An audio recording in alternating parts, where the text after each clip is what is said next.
Have you ever seen a feature go from what seemed to be really simple to incredibly complicated? Why does that happen? In today's episode, we're going to be talking about planning. This is going to be one in a series of episodes that we're going to do. There's probably going to be some interview episodes in between some of these, but a series of episodes that I want to do based on project planning.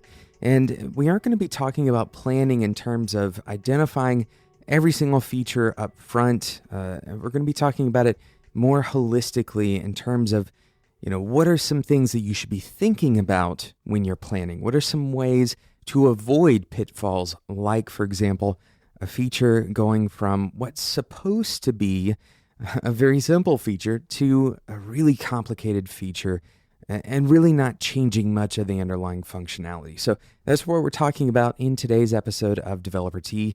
My name is Jonathan Cottrell. You are listening to Developer Tea. My goal on this show is to help you become a better developer. I do that by coaching you through some of this stuff. You may have never planned a project that took longer than a week. It may be your early days as a web developer or as a native application developer. Perhaps you've never had the chance to deal with some of this complexity, and that's what we're going to be doing here to help you become a better developer. I want to give you perspective that maybe you haven't had the chance to gain the experience for that perspective, or maybe you do have the perspective, but you're forgetting some of the fundamentals, or you need to be reminded of some of these things.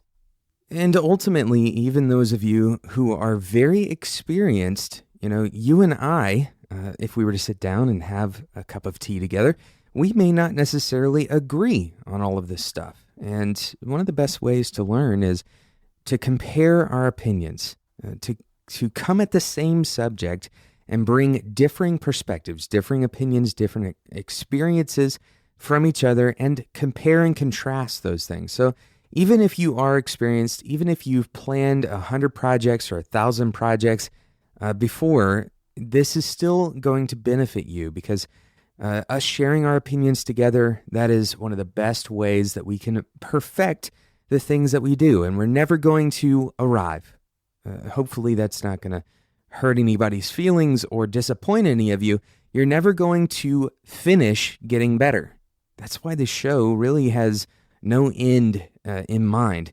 You're never actually going to finish getting better. You're never going to end your learning processes. You're never going to end your journey. This is really not about arriving as much as it is about constantly refining, constantly getting better. It's like an equation that approaches infinity but never quite gets there, right? So that's what we're talking about. We're talking about planning, and more specifically, I want to focus on this one interesting aspect of planning. I've run across this quite a few times, and there's some questions that you can ask that a lot of developers forget to ask to avoid this pitfall. But I want to set up this scenario before we talk about our sponsor for the day. The scenario is you sit down with a client, or perhaps you and your coworkers or investors, you sit down and you figure out a series of features to build in your application. And these features can be anything really. We want to allow users to sign up. We want to allow a given user to change their password, right? These are really common features. And you write all this stuff out, you figure out how much, how complex each of these things are. Maybe you're following the Agile methodology and you think you have all the details down, and then you go into actually developing the project, and one of these features just kind of blows up out of nowhere, right? What is the cause for this? That's what we're going to talk about, and I'm going to give you a few antidotes to help you avoid that feature bloat. It's not even feature bloat, really. It's a problem with gathering the right details in advance. We're going to talk about that right after we talk about today's awesome sponsor, Linode. Today's episode is sponsored by Linode. Now, I don't have the sponsor read in front of me, and the reason for that is because Linode has been sponsoring Developer Tea for quite a while now. So not only do I know these pricing numbers that are really quite good, by the way, But I also understand really the value that Linode provides to developers. And the reality is Linode has so many features beyond just providing you access to a Linux server. Linode provides you additional value that most other providers don't have. And really, the dollar per RAM is the best in the industry. Their servers are built on solid state disks, so they're super fast. They have a 40 gigabit internal network, so you can network multiple Linode servers together.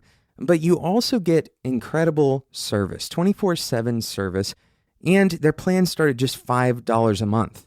So you can get started very quickly with Linode. You can get a server running in just a few minutes, a couple of clicks. Of course, you can orchestrate massive, very powerful servers on Linode with their API as well. So you could set up your system to balance across an array of servers if you wanted to, and Linode supports all of that. They have services on top of what they provide. They also have services that you can hire to help you orchestrate this stuff. So go and check it out. This is for the very entry level all the way up to the very complex needs. All of those can be met by Linode. Go and check it out, spec.fm/Linode. They're going to give you $20 worth of credit today for using the code DeveloperT2017. Thank you to Linode for sponsoring DeveloperT. So we're talking about why a given feature might blow up unexpectedly. We go through these processes of defining user stories, and we try to understand a feature before we get into building it. And sometimes once we've built that feature and it goes live, or maybe in the process of designing it and then translating some visual design into the actual development of that feature, something goes awry. Something explodes the scope of that particular feature. Now, I'm going to help you avoid this by giving you a few antidotes for this kind of thing. The first thing that you want to do is approach this problem, avoiding this problem by understanding both the scale and the specifics of your user. So what does that mean? Understanding the scale and the specifics. The scale is quite simply asking how many of this thing need to be supported. For example, how many users need to be supported? If your system allows logins, how many users are going to log into this thing, right? And the answer may be a range. Perhaps you are actually creating a startup that's intended to go and kind of be marketed to everyone, and you want there to be support for a large number of users. It may also be intended to only support a limited number of users, like, for example, an internal application at a company. And you need to understand how that number changes over time. So perhaps the application that's intended to be marketed to everyone in the world, maybe it's actually only going to be marketed to one city to begin with and then slowly grow over time. Or maybe it's even a smaller group, a beta testing group, and you don't really have to necessarily build all of those features to scale right away. Here's the reality. If you don't gather this information, then you are building based on an assumption. You're building based on some kind of assumption of how many users this application needs to support. And we aren't just talking about users. We're also talking about, for example, if you're something very simple, if you're creating a blog, how many posts should this blog support? A lot of times we forget very simple things like pagination, and those end up biting us down the road because we didn't set ourselves up for success by understanding what scale of things do we need to support and on what timeline do we need to support those things.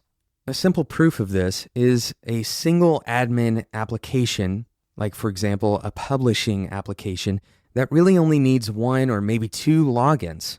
Well, there's not really a good reason to create an entire user management system for that application, right? Because it's so much more overhead to invest in that, and the feature really doesn't justify that much investment. So to avoid that feature explosion, understanding the scale, you can actually start to understand how much investment is needed for this feature to be accomplished. And on the other side of this, we mentioned understanding the specifics of your user. What kind of people are using this particular application? A very simple example, once again, is the publishing platform. You can ask a question like, does the user understand how to write HTML? Does the user have an understanding of cascading style sheets? Can they reference an existing cascading style sheet and write HTML into a single block? And can we trust them to be able to publish and manage that HTML? Most of the time, the answer is no. And a lot of times we assume that the answer is no. But it's very possible that you can avoid a lot of complexity if the answer is yes. So it's worth asking these kinds of questions. Another question might be, what level of translation support do I need to build into the administrative interfaces of my application, right? These are the kinds of questions that need to be answered from understanding who is using the application. Who is this feature being built for?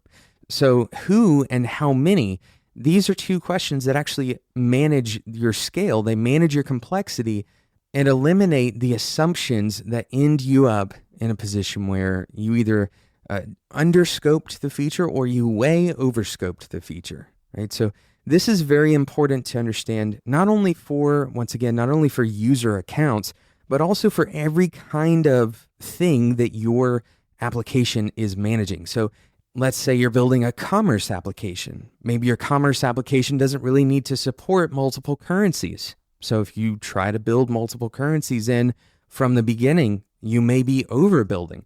On the flip side, it very well may need to support every currency. What you shouldn't do, what you can't do, is let that question go unanswered, right? Don't answer that question during implementation, and don't answer it when it becomes a problem.